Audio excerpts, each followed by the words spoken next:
नमस्कार। आप सभी का रैंकर सर्कल पर वेलकम है। मैं हूं राजीव रंजन।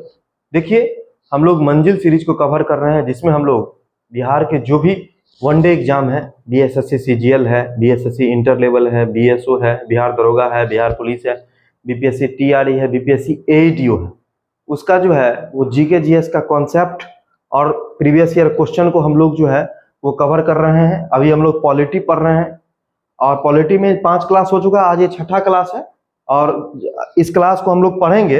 लेकिन उससे पहले कुछ जरूरी इंफॉर्मेशन आप लोग को दे देते हैं। बहुत सारे लोग ये पूछ रहे थे कि रेगुलर क्लास कब से होंगी, तो मैं इस पे काम कर रहा हूं कि 75 जो बीबीआई टॉपिक है उसका लिस्ट तैयार कर रहा हूं।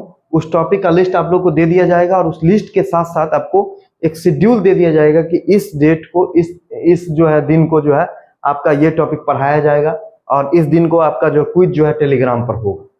तो इस बात के लिए आप लोग निश्चिंत रहिए, उस पर काम चल रहा है और उसके बाद जो है आपको एग्जाम से पहले हम उस चीज को कंप्लीट करवा देंगे। दूसरा, इस सीरीज में जो है हम लोग एक और सुधार करने जा रहे हैं कि अभी आपका क्वेश्चन कम हो रहा है। एमसीक्यू क्वेश्चन सिर्फ प्रीवियस ईयर क्वेश्चन को करवा रहे हैं, तो अब हम लोग क्या करेंगे कि क्वेश्चन की संख्या को बढ़ाने जा रहे हैं। इसमें जो है प्रीवियस ईयर क्वेश्चन के साथ साथ जो संभावित प्रश्न है उसको भी हम लोग जोड़ने जा रहे हैं। ठीक है, मतलब अभी जो है जैसे 15-20 जो है प्रीवियस ईयर क्वेश्चन, तो उसको हम लोग 30, 35, 40 तक जो है ले जाएंगे। यानी कि आपको एक जो है क्रिस्प वे में 10 से 20 मिनट में आपको थ्योरी पढ़ाएंगे और उसके बाद जो है मोटा मोटी आपको 30 से 40 क्वेश्चन करवा देंगे, ताकि जो है ना आपका एग्जाम में इसी के इर्द गिर्द से ही क्वेश्चन आए और आप एकदम कंफर्म हो कि कम से कम जीके जीएस के लिए कंफर्म हो के जो है अच्छी तैयारी कर सके। तीसरी बात, आप लोग पूछ रहे थे कि जो होमवर्क सीरीज है वो कब से स्टार्ट होगी। तो देखिए, होमवर्क सीरीज स्टार्ट करने में थोड़ा सा अभी टाइम है। आपको 10 सितंबर के बाद ही जो है आपको बीपीएससी एईडीओ और सीजीएल 4 का जो है होमवर्क सीरीज हम स्टार्ट करेंगे और वो होमवर्क सीरीज बहुत बेहतर होगा। मतलब देर से आएगा लेकिन दुरुस्त आएगा। तो आप लोग जो है थोड़ा सा वेट पेशेंस के साथ कर लीजिए, क्योंकि एकाएक किसी चीज को लाना और फिर जो अच्छी तरीके से नहीं चलना वो मुझे भी ठीक नहीं लगेगा और आपको भी पसंद नहीं आएगा। तो उस पर जो प्रॉपर प्लानिंग चल रही है, उसका जो कंटेंट है उसको हम लोग जो है वो समराइज कर रहे हैं। उसका जो भी जरूरत की चीजें हैं उसको हम लोग इकट्ठा कर रहे हैं, फिर हम लोग लाएंगे और फिर धुआंधार तरीके से जो है उसको 3 से 3.5 महीने में हम लोग जो है उसको कंप्लीट कर लेंगे। एग्जाम के पहले जो है उसको ओवरऑल कंप्लीट कर लेंगे। उसमें आपको न केवल जो है वो ओवरऑल जो है वो सिलेबस को कवर करवाया जाएगा, बल्कि रिवीजन भी उसमें करवाया जाएगा। ठीक है, तो ये कुछ जरूरी इंफॉर्मेशन थी। अब हम लोग जो है वो क्लास को स्टार्ट करते हैं और आज का हमारा 6ठा क्लास है प्रधानमंत्री और मंत्री परिषद। ठीक है, देखिए, आप लोग जानते हैं कि भारत में संसदीय शासन प्रणाली है। ठीक है, और इस संसदीय शासन प्रणाली में भी संघात्मक शासन व्यवस्था को अपनाया गया है, जिसमें केंद्र और राज्य स्तर पर अलग अलग सरकारें जो हैं वो शासन प्रशासन का संचालन करती है। केंद्र स्तर पर जो शासन होता है वो प्रधानमंत्री के नेतृत्व में संचालित होता है और राज्य स्तर पर मुख्यमंत्री के नेतृत्व में होता है। ठीक है, तो ये जो शासन व्यवस्था है इसमें भी बहुत सारी ऐसी चीजें हैं जिससे डायरेक्ट क्वेश्चन आता है, कुछ थ्योरेटिकल क्वेश्चन आते हैं, कुछ प्रैक्टिकल क्वेश्चन आते हैं, कुछ फैक्चुअल क्वेश्चन आते हैं। तो उससे जुड़ा हुआ चीजों का बारे में आपको एज ए आम नागरिक, एज ए आदर्श जो है आइडियल पर्सन भी आपको पता होना चाहिए। तो ये बहुत ही जो है इंटरेस्टिंग टॉपिक होने वाला है। सबसे पहले देख लीजिए, जो केंद्र स्तर पर जो सरकारें बनती है वो किस आधार पर बनती है, तो आम चुनाव के आधार पर बनती है। आम चुनाव का मतलब होता है लोकसभा चुनाव। आप लोग जानते हैं कि देश में जो है 3 स्तर पर सरकारें काम करती हैं, केंद्र सरकार, राज्य सरकार और स्थानीय सरकार, और तीनों का अलग अलग चुनाव होता है। तो केंद्र स्तर पर सरकार बनने से पहले लोकसभा चुनाव होता है। लोकसभा चुनाव के बाद जो भी बहुमत प्राप्त दल होता है उसके नेता को प्रधानमंत्री चुना जाता है और प्रधानमंत्री की सलाह पर जो है अन्य मंत्रियों का भी चयन होता है और सभी मिलकर एक मंत्री परिषद बनाते हैं और मंत्री परिषद के द्वारा ही देश के शासन प्रशासन, विकास कार्य, नीति निर्माण, कल्याणकारी योजनाओं का जो है वो संचालन होता है। तो ये तमाम जो है वो आपको जो है चीजें पढ़नी है। तो सबसे पहले आप लोग जो है वो ये जान जाइए कि इसका जिक्र जो है, जो प्रधानमंत्री और मंत्रिपरिषद का जो जिक्र है वो भारतीय संविधान के कुछ अनुच्छेद में किया गया है और उस अनुच्छेद के बारे में बेसिक जानकारी आपके पास होनी चाहिए। ये अनुच्छेद 2 ही अनुच्छेद है, एक है अनुच्छेद 74 और एक है अनुच्छेद 75। ठीक है, अनुच्छेद 74 में क्या कहा गया है? अनुच्छेद 74 का 1 में कहा गया है कि भारत में जो है राष्ट्रपति के सलाह एवं सहायता के लिए एक मंत्री परिषद होगा। क्या होगा? मंत्री परिषद होंगे, ठीक है, राष्ट्रपति की सलाह और सहायता के लिए। वही अनुच्छेद 74 का 2 कहता है कि मंत्री परिषद द्वारा दी गई सलाह की जांच न्यायालय द्वारा नहीं की जा सकती। मतलब अगर कोई सलाह मंत्री परिषद राष्ट्रपति को देते हैं तो वो न्यायिक क्षेत्र से बाहर है, उसकी जांच नहीं की जा सकती, ये अनुच्छेद 74(2) में कहा गया है। वही अनुच्छेद 75 में जो है, अनुच्छेद 75 का 1 कहा गया है कि प्रधानमंत्री और मंत्री परिषद की नियुक्ति के बारे में कहा गया है, ठीक है। इसमें इस बात का जिक्र किया गया है कि राष्ट्रपति द्वारा प्रधानमंत्री की नियुक्ति की जाएगी और प्रधानमंत्री की सलाह पर राष्ट्रपति अन्य मंत्रियों की नियुक्ति करेंगे। बात समझ गए? तो यानी कि नियुक्ति के बारे में, प्रधानमंत्री और मंत्रिपरिषद की नियुक्ति के बारे में जो है 75(1) में कहा गया है। और इसमें वही प्रावधान है कि लोकसभा में बहुमत दल के नेता को प्रधानमंत्री नियुक्त किया जाएगा। अगर मान लेते हैं किसी भी दल को बहुमत नहीं मिलता है तो जो सबसे बड़ा दल होगा उसको राष्ट्रपति जो है प्रधानमंत्री नियुक्त कर सकते हैं। उसके बाद इसी में एक अनुच्छेद नया जोड़ा गया है 75(1) का क। ये क्या कहता है जानते हैं? ये कहता है मंत्रियों की संख्या के बारे में। इसमें जोड़ा गया था ये कभी कभी क्वेश्चन पूछा भी है 91वां संविधान संशोधन 2003 में कि भारत में जो है वो मंत्रियों की संख्या कितनी हो सकती है, ऐसा क्वेश्चन आएगा। तो इसका सिंपल सा आंसर है कि लोकसभा के कुल सदस्यों का 15%। और ये बात कब जो है आया है? 91वां संविधान संशोधन में। वही राज्य में जो है वो अलग अलग हो जाएगा, विधानसभा के कुल सदस्यों का जो है वो 15% हो जाएगा। और इसमें सब मंत्री शामिल है, प्रधानमंत्री भी शामिल है, ठीक है। ऐसा नहीं कि प्रधानमंत्री को छोड़कर, ऐसा कोई नियम नहीं है।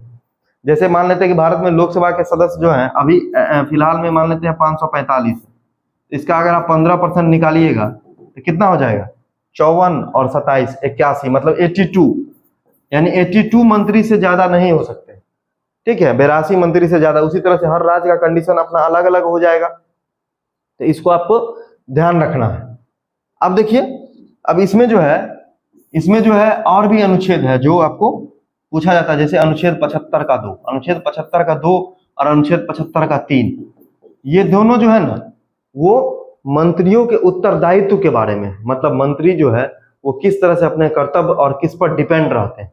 तो 75 का 2 बोलता है कि जो मंत्री परिषद होते हैं ना वो व्यक्तिगत रूप से राष्ट्रपति के प्रति उत्तरदायी होते हैं। इसका मतलब है कि मंत्री तभी तक अपने पद पर जो है ना बने रहते हैं जब तक राष्ट्रपति चाहे।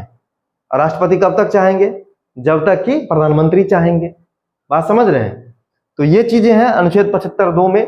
और सामूहिक रूप से मंत्री परिषद जो होता है वो सामूहिक रूप से जो होता है ना वो लोकसभा के प्रति उत्तरदायी होता है। तो ये हो गया आपको व्यक्तिगत रूप से मंत्री परिषद किसके प्रति उत्तरदायी होता है? तो राष्ट्रपति के प्रति उत्तरदायी होता है। और सामूहिक रूप से किसके प्रति उत्तरदायी होता है? तो सामूहिक रूप से जो होता है लोकसभा के प्रति उत्तरदायी होता है। इसका मतलब है कि लोकसभा में जब तक जो है विश्वास प्राप्त है, विश्वास मत जो है मंत्री परिषद को प्राप्त है, तभी तक जो है वो वहां पर जो है मंत्री परिषद में रहेंगे। मान लेते हैं अविश्वास प्रस्ताव पारित हो गया, मतलब आधा से ज्यादा सदस्य जो है ना उस मंत्री परिषद के विरोध में मतदान कर दिया, तब क्या होगा? तब मंत्री परिषद भंग हो जाएगी, ठीक है। उसके बाद है अनुच्छेद 75 का 4। अनुच्छेद 75 का 4 कहा गया है कि जो प्रधानमंत्री है और अन्य जो मंत्री हैं उनकी शपथ जो है कौन दिलाते हैं? तो राष्ट्रपति दिलाते हैं। ये 75 के 4 में कहा गया है। और उसके बाद है अनुच्छेद 75 का 5। अनुच्छेद 75 के 5 में कहा गया है कि किसी भी मंत्री को जो है वो संसद सदस्य होना अनिवार्य है। मतलब संसद में कौन कौन आते हैं? तो लोकसभा, राज्यसभा, राष्ट्रपति आते हैं। तो कोई भी मंत्री बनने से पहले जो है उनका जो है संसद सदस्य यानी लोकसभा और राज्यसभा का सदस्य होना अनिवार्य है। लेकिन अगर वो बिना किसी संसद सदस्य के मंत्री बन भी जाते हैं तो 6 महीने के अंदर उनको लोकसभा या राज्यसभा में से किसी एक का सदस्य बनना पड़ेगा। बात समझ गए? मतलब जिस समय वो मंत्री बने उस समय सदन के सदस्य नहीं भी हैं तो चलेगा, लेकिन 6 महीने के अंदर उनको सदस्य होना पड़ेगा। यानी ओवरऑल कंक्लूजन यही है कि बिना संसद का सदस्य बने आप मंत्री नहीं बन सकते या 6 महीना से ज्यादा नहीं बन सकते। तो ये जो है ओवरऑल आपको प्रधानमंत्री और मंत्री परिषद से जुड़ा हुआ एक जो है वो क्रक्स था। इसके अलावा आप लोग जानते हैं कि अनुच्छेद 76 महान्यायवादी से संबंधित है। कुछ और अनुच्छेद है जैसे कि अनुच्छेद 77 और अनुच्छेद 78, ठीक है। इसके बारे में मैं बता देता हूं। देखिए अनुच्छेद 77 में कहा गया है ना कि केंद्र सरकार का जितना भी कार्रवाई होगा, जितना भी कृत्य होगा, जितना भी काम होगा ना वो टोटल काम राष्ट्रपति के नाम से होगा। माने केंद्र सरकार की समस्त कार्रवाइयां और कृत्य जो होते हैं वो राष्ट्रपति के नाम से होते हैं। किसके नाम से होते हैं? तो राष्ट्रपति के नाम से होते हैं। ये अनुच्छेद 77 में कहा गया है। वही अनुच्छेद 78 में इस बात का जिक्र किया गया है कि शासन प्रशासन नीति निर्माण कार्रवाई के बारे में जो है ना, प्रधानमंत्री का जो यह कर्तव्य है कि वो राष्ट्रपति को जो है वो जानकारी दे। बात समझ गए? मतलब राज्य के शासन प्रशासन नीति निर्माण कार्रवाई के बारे में जो है वो राष्ट्रपति को जानकारी देने के संबंध में प्रधानमंत्री का कर्तव्य जो है वो आपको अनुच्छेद 78 में जिक्र किया गया है। तो पूरे मंत्री परिषद का, पूरे प्रधानमंत्री का, और जो इस तरह के जो मतलब जो भी पॉइंट्स हैं उसके जो अनुच्छेद हैं उनका क्रक्स मैंने बता दिया कि संविधान में इस तरह से जो जिक्र किया गया है, और इससे डायरेक्ट आपको क्वेश्चन भी पूछा जाता है। ठीक है। और अगर हम बात करते हैं अब जो है, अब देखिए अब कुछ और चीजें हैं जिस पर हम जिक्र करते हैं। देखिए वही सब पॉइंट को लिखा गया है इसमें। अब देखिए मंत्री परिषद जो होते हैं वो आपको, मंत्री जो होते हैं वो मोटा मोटी 3 प्रकार के होते हैं। एक को बोलते हैं कैबिनेट मंत्री, एक को बोलते हैं राज्य मंत्री, और एक को बोलते हैं उप मंत्री। ठीक है। तो ये क्या होते हैं? देखिए जो इंपोर्टेंट मंत्रालय है, जैसे गृह मंत्रालय है, रक्षा मंत्रालय है, विदेश मंत्रालय है, वित्त मंत्रालय है, तो इन सभी के जो मंत्री होते हैं वो आपको क्या होते हैं? वो सबसे पावरफुल होते हैं, अपने विभाग के हेड होते हैं, प्रधान होते हैं। तो जो मुख्य मंत्रालय है उनको मिला करके जो मंत्री की सभा बनती है या मंत्री का जो परिषद बनता है उनको हम लोग बोलते हैं कैबिनेट मंत्री। और यही कैबिनेट मंत्री और प्रधानमंत्री मिल करके क्या बनाते हैं? तो मंत्री परिषद बनाते हैं। क्या बनाते हैं? तो मंत्रिमंडल बनाते हैं। ठीक है, सॉरी, मंत्रिमंडल बनाते हैं।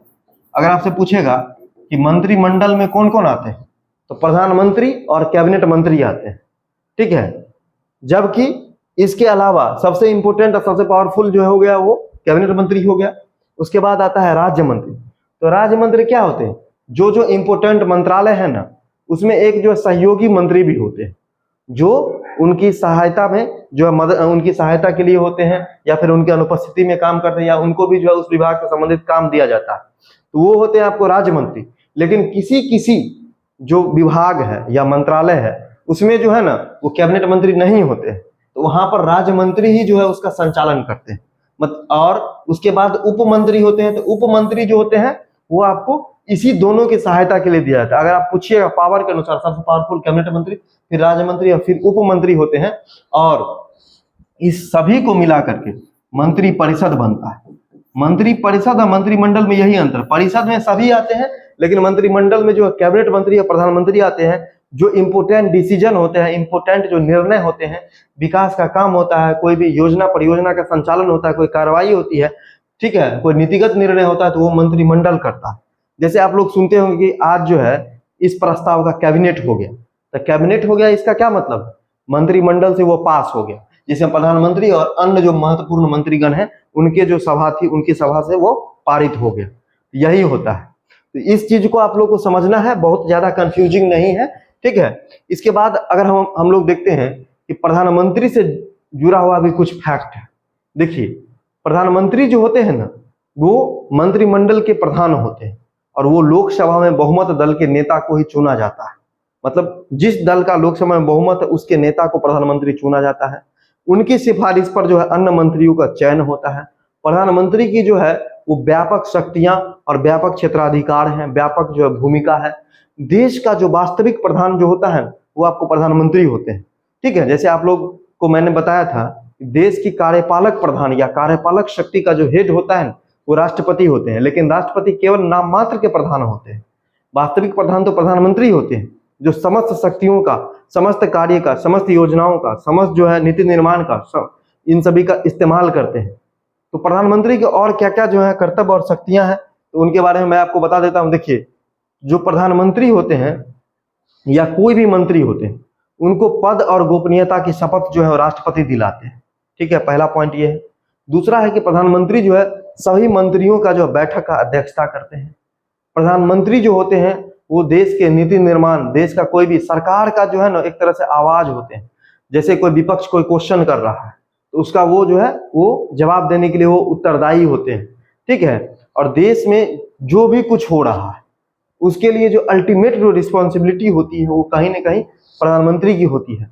प्रधानमंत्री अगर चाहें तो जो भी कोई मंत्री है उनको वो क्या कर सकते हैं, अपने मंत्रिमंडल से हटा सकते हैं। किसी को कोई मंत्रालय का विभाग दे सकते हैं, पोर्टफोलियो दे सकते हैं। इसके अलावा प्रधानमंत्री अगर चाहें तो किसी मंत्री विशेष को जो है इस्तीफा दिलवा सकते हैं, मतलब उनको बोल के, ठीक है, या फिर राष्ट्रपति से बोल के भी उनको हटवा सकते हैं, उनकी सिफारिश करते हैं। प्रधानमंत्री के कहने पर ही जो है सो राष्ट्रपति क्या करते हैं, किसी प्रकार का जो आपको जो बड़ा बड़ा डिसीजन होता है वो लेते हैं। यहाँ पर प्रधानमंत्री का मतलब इटसेल्फ नहीं है, प्रधानमंत्री का मतलब मंत्रिमंडल है, जिसमें जो है कैबिनेट मंत्री भी शामिल है, ठीक है। इसके अलावा जो आपको मतलब अगर प्रधानमंत्री मान लेते हैं किसी भी कारणवश से इस्तीफा दे दिए, त्यागपत्र दे दिए, मृत्यु हो गया, तो एक तरह से पूरा मंत्रिमंडल क्या हो जाता है, डाउन हो जाता है, मतलब खत्म हो जाता है, भंग हो जाता है। ये सब जो है प्रधानमंत्री का जो है इंपोर्टेंस है, जिसके बारे में आपको जो है ध्यान रखना है। और भारत का जो वास्तविक प्रधान होते हैं, ठीक है, और ये जितना भी जो आपको बोले ना कि इंपोर्टेंट जो भी डिसीजन होगा, चाहे वह राष्ट्रपति के स्तर से हो, चाहे मंत्रिमंडल के स्तर से हो, उसमें प्रधानमंत्री की महत्वपूर्ण भूमिका होती है।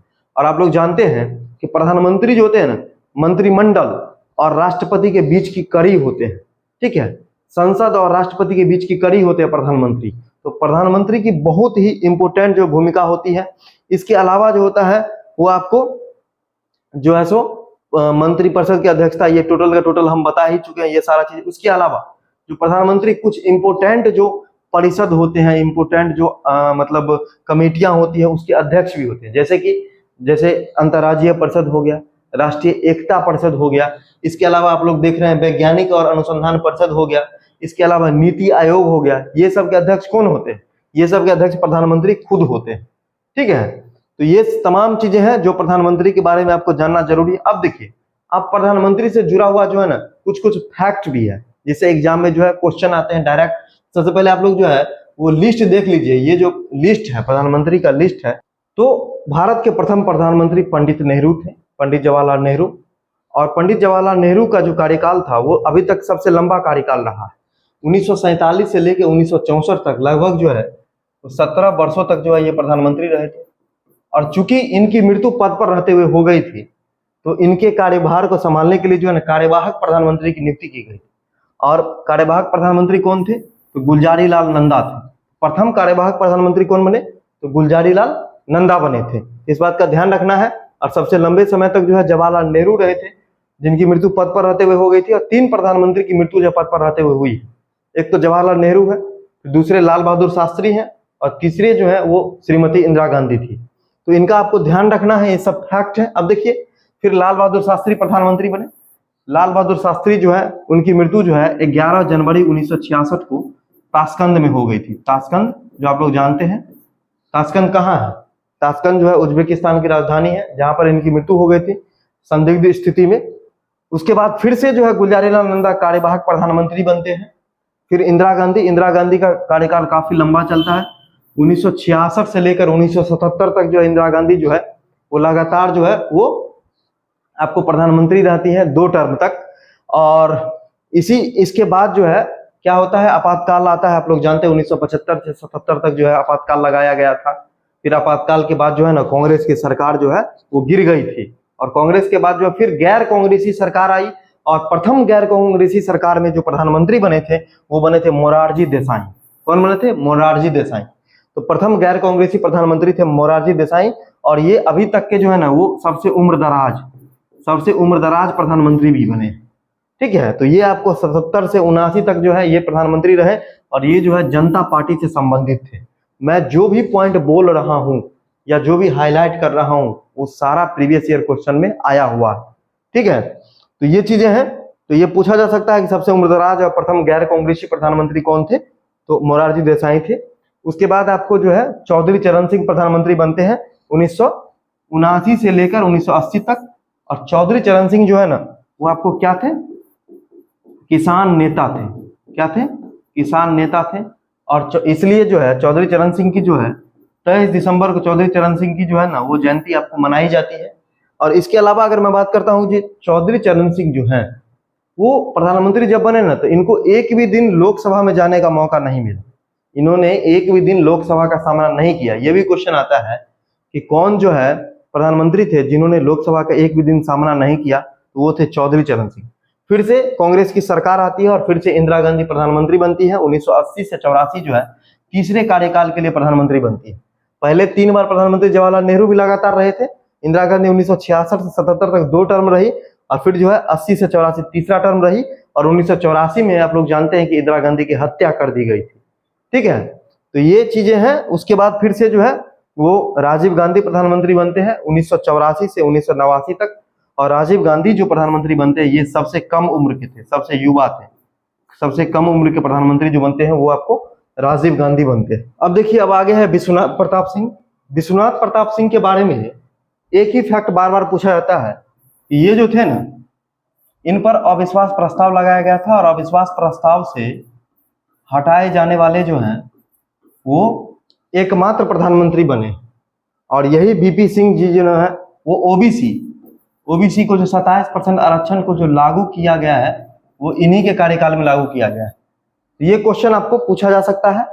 उसके बाद आप लोग देखिए, चंद्रशेखर जो है वो 90 से 91 तक रहे हैं, समाजवादी पार्टी से ये थे। इसके बाद जो है नरसिम्हा राव 91 से 96 तक रहे हैं। और नरसिम्हा राव जो थे ना, वो जिस समय प्रधानमंत्री बने थे उस समय जो है किसी भी सदन के सदस्य नहीं थे, किसी भी सदन के सदस्य नहीं थे। मतलब बिना सदन के सदस्यता के ही ये प्रधानमंत्री बन गए थे, सोच लीजिए। बाद में जो है इन्होंने जो अपनी सदस्यता ली, संसद की सदस्यता। अब देखिए, फिर अटल बिहारी वाजपेयी फिर 96 में बनते हैं। नरसिम्हा राव के बाद अटल बिहारी वाजपेयी जो है पहली बार बने थे 13 दिनों के लिए। और अभी तक का ये रिकॉर्ड है कि सबसे छोटा कार्यकाल जो है किस प्रधानमंत्री का रहा है, तो अटल बिहारी वाजपेयी का रहा है 13 दिनों का 1996 में। ठीक है, फिर आपको एचडी देवगौड़ा बनते हैं। एचडी देवगौड़ा बनते हैं 1997 से 98 में। और एचडी देवगौड़ा जिस समय प्रधानमंत्री बनते हैं ना, उस समय ये विधानसभा सदस्य थे। बाद में ये संसद सदस्य बने। ठीक है, उस समय ये विधानसभा के सदस्य थे। फिर इंद्र कुमार गुजराल 97-98 बनते हैं। फिर अटल बिहारी वाजपेयी 2 कार्यकाल के लिए बनते हैं। एक 98 में बनते हैं, 98 से 99 तक के लिए 13 माह का इनका कार्यकाल रहता है। और फिर 99 से लेकर के 2004 तक के लिए आपको फुल टर्म कार्यकाल रहता है, मतलब एक पूरा पंचवर्षीय कार्यकाल रहता है। तो अटल बिहारी वाजपेयी जी का भी बहुत इंटरेस्टिंग रहा है, 13 दिन 13 महीना और फिर जो है 5 साल। ठीक है, तो सबसे कम वाला जो 13 दिन है। और फिर जो है प्रथम ऐसे गैर कांग्रेसी प्रधानमंत्री थे जिन्होंने अपना पूरा 5 साल पूरा किया। क्योंकि आप देख रहे हैं कि इससे पहले जो है कांग्रेसी प्रधानमंत्री इन्हें जो है पूरा टर्म पूरा किया, मतलब 5 साल का कार्यकाल पूरा किया। लेकिन अटल बिहारी वाजपेयी जी भारतीय जनता पार्टी से थे जिन्होंने जो है अपना कार्यकाल जो है वो पूरा किया था। तो ऐसा क्वेश्चन आ सकता है कि वे कौन से प्रथम प्रधानमंत्री है, प्रथम गैर कांग्रेसी प्रधानमंत्री है जिन्होंने अपना कार्यकाल को पूरा किया। ठीक है, या पूर्ण कार्यकाल के लिए प्रथम जो है गैर कांग्रेसी प्रधानमंत्री कौन थे, तो अटल बिहारी वाजपेयी थे। उसके बाद मनमोहन सिंह सिख प्रधानमंत्री थे, 2 टर्म बने लगातार, 2004 से 9 और 2009 से 14। फिर 14 से लगातार अभी 14 से जो है 19, 19 से 24 और 24 से अभी तक जो वर्तमान प्रधानमंत्री नरेंद्र मोदी जी हैं। तो ये चीजें हैं आपको प्रधानमंत्री से जुड़ा हुआ, ये फैक्ट है। अगर पूछेगा कि 3 बार जो है ना वो कौन कौन प्रधानमंत्री बने हैं, तो 3 टर्म जो पूरा किए हैं तो उनमें सबसे पहले जवाहरलाल नेहरू, सबसे लंबा कार्यकाल। उसके बाद दूसरा जो प्रधानमंत्री जो बने हैं जो 3 टर्म वाले, इंदिरा गांधी। और तीसरा जो अभी नरेंद्र मोदी है जिनका तीसरा टर्म चल रहा है। और चौथा जो 3 टर्म वाले जो अटल बिहारी वाजपेयी जी हैं, लेकिन उन्होंने 3 टर्म को पूरा नहीं किया। आप देख रहे हैं 13 दिन 13 महीना इस तरह से है। ठीक है, तो फुल फ्लेज में ये नहीं थे, बल्कि अगर संख्या गिनाने के लिए 3 हो सकता है। तो ये जो है तमाम आपको जो है प्रधानमंत्री से जुड़ा हुआ फैक्ट था, जिससे जो है क्वेश्चन आता है। और आपको मैं बता दूं कि भारत के जो है ना वो आपको 4 ऐसे प्रधानमंत्री अभी तक हुए हैं जो राज्यसभा से भी चुने गए हैं, जिनका आप यहाँ से देख के पता कर सकते हैं। एक तो आपको जो इंदिरा गांधी, फिर आपको जो है मतलब इंदिरा गांधी के बाद जो आपको एचडी देवगौड़ा और इंद्र कुमार गुजराल, और उसके अलावा जो मनमोहन सिंह जो असम से जो है चुने गए थे राज्यसभा के लिए। तो ये जो है राज्यसभा से भी चुने गए थे। तो ऐसा नहीं है कि सिर्फ और सिर्फ लोकसभा वाले ही जो प्रधानमंत्री बने, बल्कि राज्यसभा के सदस्य भी आपको प्रधानमंत्री बन सकते हैं। इस बात का आपको ध्यान रखना है। लेकिन चुना जाता है उन्हीं को जिनका दल जो है ना लोकसभा में बहुमत प्राप्त करता है। ठीक है, और नहीं करता है तो जो सबसे बड़ा दल होता है उसको राष्ट्रपति जो है वो नियुक्त कर सकते हैं, उसके हेड को। उसके बाद देखिए, अब वही सारा फैक्ट है कि भारत के प्रथम महिला प्रधानमंत्री, देखिए महिला प्रधानमंत्री का जो है पूछेगा कि भारत की प्रथम महिला प्रधानमंत्री कौन थी, तो श्रीमती इंदिरा गांधी थी। ठीक है, इस बात को आपको ध्यान रखना है। इंदिरा गांधी का जो है वो उपनाम दिया जाता है, आयरन लेडी के नाम से जो है इंदिरा गांधी को पुकारा जाता है। प्रथम गैर कांग्रेसी प्रधानमंत्री मोरारजी देसाई थे। सबसे अल्पकालिक अटल बिहारी वाजपेयी थे। ऐसे प्रधानमंत्री जो लोकसभा में बहुमत नहीं मिला फिर भी राष्ट्रपति ने नियुक्त मतलब बहुमत नहीं था और फिर भी उनको नियुक्त किया गया था, चौधरी चरण सिंह को।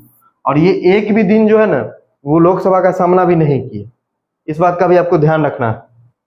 उसके बाद जो है गुजारी नंदा कार्यवाहक प्रधानमंत्री थे। इसके अलावा जो है मतलब जो है कुछ और फैक्ट है, मतलब जो जो मैंने बताया वही सब चीजें। सबसे युवा प्रधानमंत्री राजीव गांधी थे। फिर राजीव गांधी आप लोग जानते हैं कि जैसे ताशकंद में हत्या हो गई थी लाल बहादुर शास्त्री की। इसके अलावा जो है 1984 में इंदिरा गांधी की हत्या हो गई थी। फिर राजीव गांधी की भी हत्या 1991 में तमिलनाडु में कर दी गई थी। अब देखिए, अब हम लोग जो है ना भारत के उप प्रधानमंत्री के बारे में जानेंगे। आप लोग देखते होंगे कि उप प्रधानमंत्री का पद जो है ना वो रेगुलर नहीं रहता, कभी बनते हैं कभी नहीं बनते। तो इसका क्या कारण है? तो इसका सबसे महत्वपूर्ण कारण है कि उप प्रधानमंत्री का जो है वो संविधान में कोई चर्चा ही नहीं है। ठीक है, कहीं भी संविधान में कोई चर्चा नहीं है। उसी तरह से जो है मंत्री परिषद शब्द का भी कोई चर्चा नहीं है। वहीं मंत्रिमंडल शब्द का जो है एक बार जिक्र किया गया है अनुच्छेद 352 के 3 में। इसके अलावा जो है प्रधानमंत्री का जिक्र जो है वो अनुच्छेद 74 और 75 में आपको किया गया है। तो ये जो उप प्रधानमंत्री का पद है, ना वो समय और परिस्थिति के हिसाब से सृजित किया जाता है। जैसे जिस समय देश आजाद हुआ तो उस समय जो है प्रधानमंत्री के पद को लेकर बहुत चर्चाएं हो रही थी कि नेहरू जी बनेंगे कि पटेल जी बनेंगे। तो नेहरू जी को प्रधानमंत्री बनाया गया तो फिर पटेल जी भी नाखुश हो जाते हैं, तो इसलिए उनके इक्विवेलेंट, उनके समान जो है ना एक पद जो है ना सृजित किया गया जिसको हम लोग उप प्रधानमंत्री बोलते हैं। तो ये जो है वो मंत्रिपरिषद की तत्कालीन स्थिति के हिसाब से जो है कभी बनाया जाता है कभी नहीं बनाया जाता है। ठीक है, तो इसको लेके कंफ्यूज नहीं होना है। तो प्रथम जो उप प्रधानमंत्री बने थे वो बने थे जो है वल्लभ भाई पटेल बने थे। इसके अलावा कुछ और जो है उप प्रधानमंत्री बने जैसे जगजीवन राम, चौधरी चरण सिंह, लाल कृष्ण आडवाणी। ठीक है, ये सब भी आपको उप प्रधानमंत्री बने हैं जिनका हम लिस्ट आगे बताएंगे। और इसमें जो आप एक नाम देख रहे हैं जगजीवन राम का संबंध बिहार से ही था और सबसे लंबे समय तक जो है कैबिनेट मंत्री का रिकॉर्ड है। ये जो है ना 32 साल तक जो है 32 वर्ष तक जो है ना वो कैबिनेट मंत्री रहे थे। ये बात भी आपको ध्यान रखना है। ठीक है, तो आगे देखिए कि उप प्रधानमंत्री का ये सूची है आपके सामने कार्यकाल के साथ है, आप लोग को जो है इसको ध्यान से देखना है। अब देखिए, अब जो है कुछ प्रीवियस ईयर क्वेश्चन है। सबसे पहला क्वेश्चन है कि संघीय मंत्रिपरिषद जो है कि मंत्री किसके प्रति उत्तरदायी होते हैं। देखिए, मंत्रिपरिषद के मंत्री जो होते हैं वो ओवरऑल उत्तरदायी होते हैं लोकसभा के प्रति। अनुच्छेद 75 का 3 सामूहिक रूप से जो उत्तरदायी होते हैं मंत्रिपरिषद के मंत्री या मंत्रिपरिषद जो होते हैं वो आपको होते हैं किसके प्रति? लोकसभा के प्रति। लेकिन व्यक्तिगत रूप से अगर पूछता कि व्यक्तिगत रूप से किसके प्रति उत्तरदायी होते हैं तो व्यक्तिगत रूप से राष्ट्रपति के प्रति होते हैं। और ये इसका जिक्र अनुच्छेद 75 के 2 में किया गया है। लेकिन यहाँ पर जो है वो सीधी मंत्रिपरिषद के बारे में पूछा है तो आंसर हो जाएगा लोकसभा के प्रति। अगला है भारत में केंद्रीय मंत्रिमंडल की बैठकों की अध्यक्षता कौन करता है? आप लोग जानते हैं कि बैठक की अध्यक्षता प्रधानमंत्री करते हैं।